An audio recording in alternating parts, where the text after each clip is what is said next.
Assalamualaikum warahmatullahi wabarakatuh. Perkenalkan, nama saya Bilqis Stefania Najwa. Saya dari Prodi Perbankan Syariah semester 4. Di sini saya akan menjelaskan beberapa resum materi yang sudah saya resum dari 4 materi yang sudah dijelaskan pada minggu-minggu kemarin mengenai metodologi penelitian kualitatif. Langsung saja saya akan menjelaskan materi yang pertama, yaitu hierarki dan komponen proposal serta hasil penelitian kualitatif. Langsung saja, struktur proposal adalah susunan sistematis yang digunakan peneliti dalam merancang dan menjelaskan rencana penelitian sebelum peneliti tersebut. Jadi, peneliti tadi bikin dulu rancangannya kayak gimana, agar jelas mau meneliti apa, tujuannya apa, terus caranya gimana. Oke, lanjut pada poin yang kedua, yaitu komponen utama. Di sini ada 3 komponen. Gampang saja ya, ada bab 1, bab 2, dan bab 3. Bab 1 yaitu pendahuluan. Pendahuluan itu mencakup kayak fenomena, terus rumusan masalah, tujuan, dan manfaat. Terus yang kedua yaitu ada bab 2 atau tinjauan pustaka. Ini mencakup landasan teori, terus kayak penelitian terdahulu, terus ada kerangka berpikir. Yang ketiga yaitu bab 3 adalah metodologi penelitian. Itu sudah jelas ya, yang pasti itu adalah kumpulan metode atau teknik-teknik yang digunakan pada proposal tadi. Nah, pada penyusunan proposal ini hanya ada 3. Yang pertama, mengidentifikasi dan merumuskan masalah. Jadi yang pertama itu langsung mengidentifikasi apa yang mau dirumuskan dalam masalah tadi. Terus yang kedua ada kajian teori dan tinjauan pustaka. Jadi kita itu perlu mengkaji materi terlebih dahulu, lalu meninjau pustaka. Yang ketiga ada penelitian, metodologi penelitian. Jadi meneliti dari metodologi penelitian itu sendiri. Oke, selanjutnya pada poin 4 di sini ada struktur laporan hasil. Di sini ada 6 struktur. Yang pertama pastinya ada halaman judul. Terus yang kedua ada pendahuluan. Sudah tahu ya pendahuluannya itu isinya apa aja. Pastinya pendahuluan itu isinya kayak materi-materi awal gitu. Tinjauan pustaka ini berisi seperti landasan teori, terus kayak penelitian terdahulu yang relevan sama kerangka berpikir.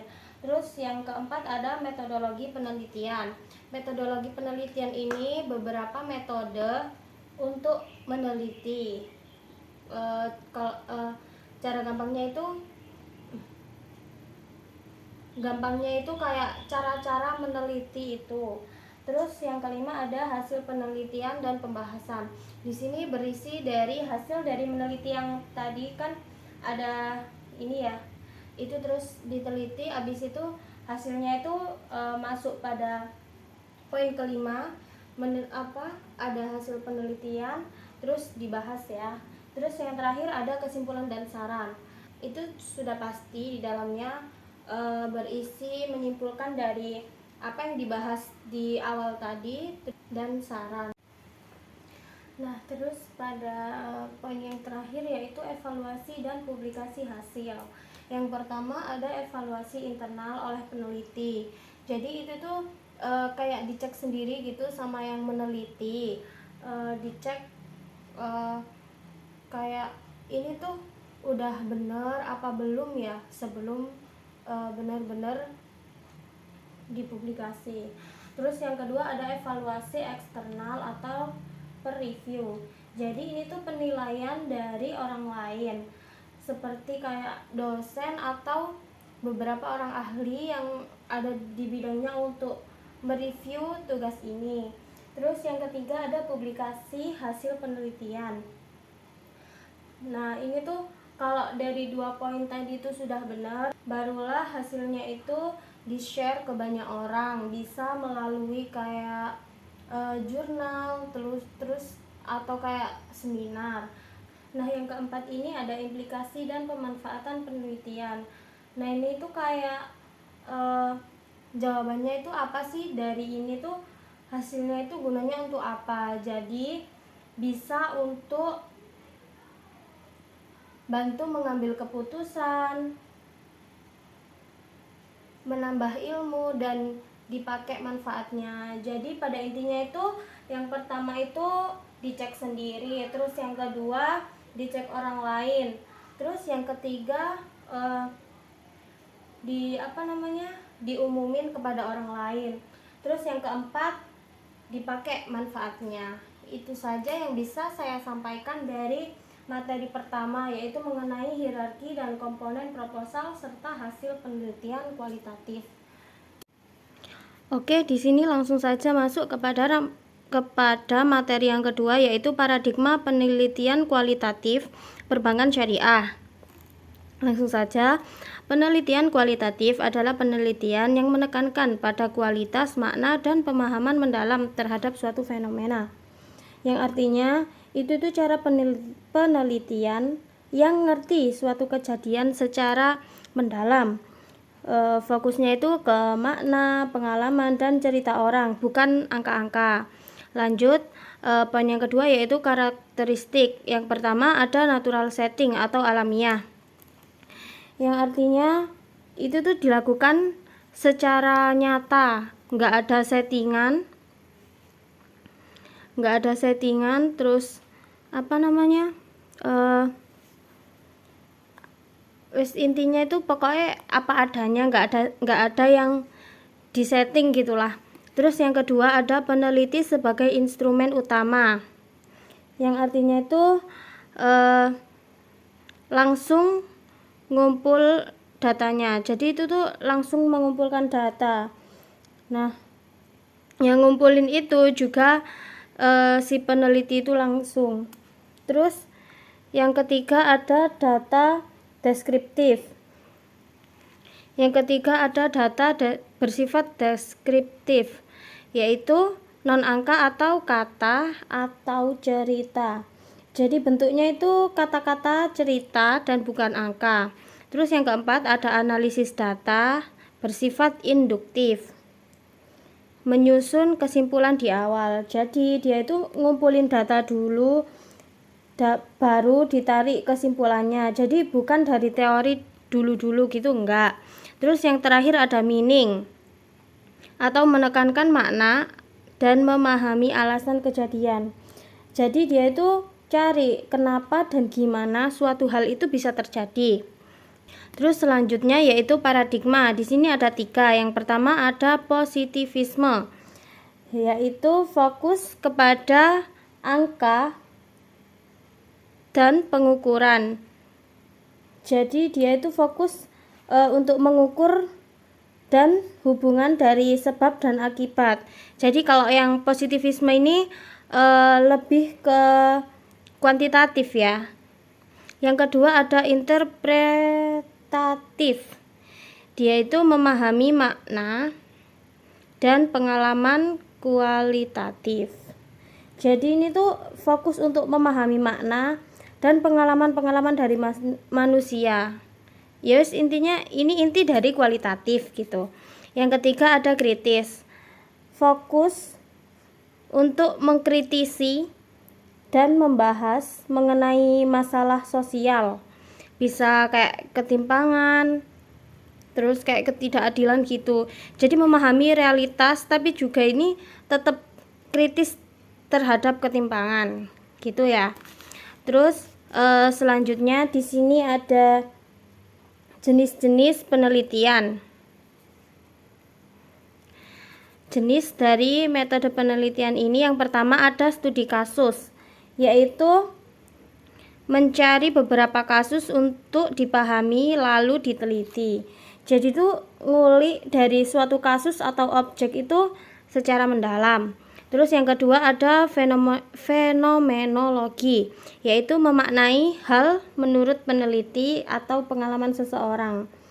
Jadi itu ini tuh memahami dari pengalaman seseorang itu sendiri. Yang ketiga ada etnografi, adalah budaya atau kebiasaan dari suatu kelompok. Jadi ini tuh meneliti dari budaya dan kebiasaan suatu kelompok. Yang keempat ada grounded theory, yaitu membuktikan atau membangun teori dari data. Jadi tuh bikin teori baru dari data yang dikumpulkan gitu. Yang kelima ada naratif, yaitu cerita pengalaman individu dengan kisah yang runtut. Jadi ini tuh kayak menyusun dari cerita pengalaman individu gitu. Terus yang terakhir ada deskriptif, yaitu menggambarkan fenomena secara apa adanya tanpa ada teori baru. Jadi itu nggak ada teori yang dibikin-bikin gitu. Gitulah intinya. Jadi pada intinya itu penelitian kualitatif ini itu kayak dengerin cerita orang terus diamati secara langsung dan dipahami maknanya. Itu saja dari saya dari materi yang kedua. Lanjut ke materi yang ketiga. Bye bye. Lanjut pada materi yang ketiga, yaitu latar belakang penelitian kualitatif. Nah, latar belakang penelitian itu apa? Itu tuh bagian pendahuluan yang menjelaskan konteks, fenomena, dan alasan ilmiah, menguraikan realitas sosial secara mendalam dan kontekstual. Jadi itu tuh bagian awal yang menjelaskan konteks, fenomena, sama alasan kenapa penelitian itu penting banget. Jadi biasanya itu bahas mengenai realitas sosial secara mendalam dan sesuai kondisi nyata atau kontekstual. Terus apa sih fungsi dari latar belakang ini? Yang pertama yaitu menjelaskan konteks. Jadi dia itu jelasin cerita awalnya itu gimana. Terus yang kedua mengidentifikasi masalah penelitian. Nah itu kayak ngasih tahu masalah dari penelitian ini tuh apa sih. Terus yang ketiga ada menunjukkan relevansi dan urgensi penelitian. Nah itu buat nunjukin gitu betapa penting dan mendesaknya penelitian itu sendiri. Yang keempat ada membantu merumuskan pertanyaan dari penelitian. Jadi dia tuh untuk membantu nyusun gitu pertanyaan dari penelitian tadi. Terus yang terakhir ada menjadi dasar kerangka teori atau konsep. Ya udah menjadi dasar konsepnya aja. Terus selanjutnya ada jenis dari latar belakang. Yang pertama ada teoritis. Teoritis itu ya udah dari teori-teori yang ada. Terus yang kedua ada praktis. Praktis itu kayak dari kejadian nyata gitu. Terus yang ketiga ada konseptual. Ini tuh kayak dari pemikiran gitu, ide, kayak ide gitu. Terus yang keempat ada empiris. Itu kayak semacam fakta lapangan atau data yang sudah ada. Terus yang terakhir yaitu kontekstual, kayak ini tadi ya, sesuai kondisi nyata yang ada. Nah selanjutnya yaitu cara menyusun latar belakang. Yang pertama menentukan topik penelitian. Jadi kita tuh harus menentukan topik apa dulu yang akan kita teliti.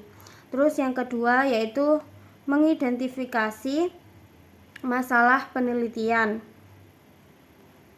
Jadi kita itu cari dulu masalah meneliti ini tadi tuh masalah dari yang apa yang kita teliti itu apa. Terus yang ketiga ada mengkaji literatur atau penelitian terdahulu. Jadi kita kayak mencari dulu penelitian sebelumnya itu ada enggak. Terus yang keempat ada mengumpulkan data awal atau fakta lapangan. Dan yang terakhir ada menjelaskan pentingnya penelitian atau urgensi. Jadi di sini menjelaskan pentingnya penelitian ini tuh apa. Maaf ya Pak, banyak kurangnya. Nah terus selanjutnya ada poin identifikasi masalah dan urgensi penelitian kualitatif. Sebenarnya kalau di makalah itu ada 5, tapi seingat saya yang nomor 4 ini disalahkan sama Bapak ya. Yang pertama yaitu mengamati fenomena nyata di lapangan. Jadi itu harus lihat kejadian langsung di lapangannya itu kayak gimana. Terus yang kedua ada mengumpulkan data pendahuluan atau eksplorasi awal. Jadi nyari info di awal secara langsung. Terus yang ketiga ada menentukan gap atau kesenjangan pengetahuan, yaitu menemukan pemahaman atau makna. Jadi nemuin hal apa yang belum dipahami gitu. Terus kalau yang keempat ini skip ya. Terus yang kelima ada menghubungkan masalah dengan tujuan penelitian. Jadi itu menyesuaikan sama apa tujuan penelitian tadi yang harus dicapai. Terus yang terakhir ada perbedaan latar belakang dari latar belakang kualitatif dan kuantitatif. Kalau dari kualitatif itu yang pertama ada awal masalah, dasar penyusunan latar belakang, terus tujuan penulisan, pola penyusunan, dan pendekatan induktif. Sebenarnya sama aja sih isinya itu kalau yang kuali sama kuanti itu, cuman bedanya di poin nomor 5 ini. Kalau yang kuanti itu sama semua ya, cuman beda pada pendekatan ini tadi itu pakai pendekatan penulisan deduktif. Itu saja yang dapat saya sampaikan dari materi yang ketiga. Mohon maaf jika banyak salahnya. Lanjut pada materi yang terakhir yaitu data pada penelitian kualitatif. Nah, penelitian kualitatif itu penelitian yang bertujuan memahami fenomena sosial secara mendalam dengan data berupa kata-kata bukan angka. Terus yang disebut objek itu apa? Objek itu tujuan ditelitinya atau fenomenanya gitu. Terus yang ketiga ada subjeknya. Subjek itu yang memahami objek tersebut. Oke, penjelasan selanjutnya yaitu jenis-jenis data dalam penelitian kualitatif. Yang pertama ada data verbal, yaitu data yang berbentuk kata-kata, baik lisan maupun tulisan yang diperoleh dari subjek penelitian, yaitu gampangnya kayak hasil wawancara atau ucapan. Terus yang kedua ada data visual. Data visual itu data yang berbentuk foto atau video. Terus yang ketiga ada dokumen, yaitu data yang berbentuk arsip atau jurnal ataupun laporan. Selanjutnya yaitu sumber data primer dan sekunder. Yang pertama ada data primer. Data primer adalah informasi mentah yang dihasilkan langsung, masih belum berupa informasi yang menjadikan info untuk kita. Jadi data primer ini tuh data yang belum diolah, gampangnya gitulah. Nah, yang kedua ada data sekunder. Itu diperolehnya secara tidak langsung, sama penelitinya itu enggak langsung dia sendiri yang memperoleh, tapi itu berasal dari dokumen kayak buku, jurnal, laporan penelitian ataupun arsip. Jadi tuh nggak bisa kayak kan bukunya nyari sendiri, terus kan itu aku dapat sendiri. Intinya itu enggak. Kalau yang primer itu kan informasi mentah yang kita gali sendiri, terus kita olah agar menjadi informasi beneran gitu loh buat kita. Nah, kalau yang sekunder ini berupa apa namanya, kayak berupa buku, jurnal gitu. Jadi kita itu nggak memperolehnya itu nggak sendiri gitulah. Terus selanjutnya ada perbedaan dari data kualitatif dan kuantitatif. Yang pertama dari segi data. Kalau kualitatif yang pasti sudah pasti bersifat deskriptif dan naratif. Jadi dia itu bersifat kata-kata atau cerita gitu ya. Kalau dari kuantitatif itu bersifat numerik atau terukur. Jadi pasti kalau dari kuantitatif itu pasti berhubungan dengan angka. Yang kedua yaitu metode pengumpulan data. Kalau dari segi kuantitatif pasti survei. Nah, survei itu bisa jadi kayak kita nyebar kuesioner gitu. Terus yang kedua ada eksperimen. Kalau dari segi kualitatif, wawancara, observasi, intinya itu sing gak berhubungan dengan angka gitulah. Terus yang ketiga ada analisis data. Kalau dari segi kuantitatif itu menghitung statistik atau uji hipotesis. Terus kalau kualitatif itu tematik dan interpretatif. Terus tujuannya, pada aspek tujuannya, kalau kuantitatif itu wis pasti mengukur, menguji hipotesis. Nah, kalau kualitatif wis pasti sebaliknya, memahami konteks dan makna. Jadi tuh kalau tujuan dari kuantitatif wis pasti berhubungan dengan angka. Kalau kualitatif itu pun sebaliknya, gak akan berhubungan dengan angka. Intinya begitulah.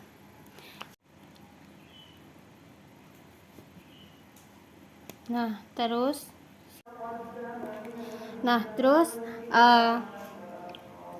poin yang kedua yaitu transferability, yaitu menunjukkan apakah hasil penelitian itu dapat diterapkan pada konteks lain. Terus yang ketiga ada dependability, yaitu menunjukkan gimana sih konsistensi dari penelitian ini. Jika penelitian diulang itu hasilnya itu bisa tetap sama. Terus yang terakhir ada confirmability, menunjukkan bahwa hasil penelitian ini tuh objektif, berdasarkan data dan bukan opini dari penelitian. Itu saja yang bisa saya sampaikan. Mohon maaf jika banyak sekali kekurangan dari saya. Terima kasih waktunya. Wassalamualaikum warahmatullahi wabarakatuh.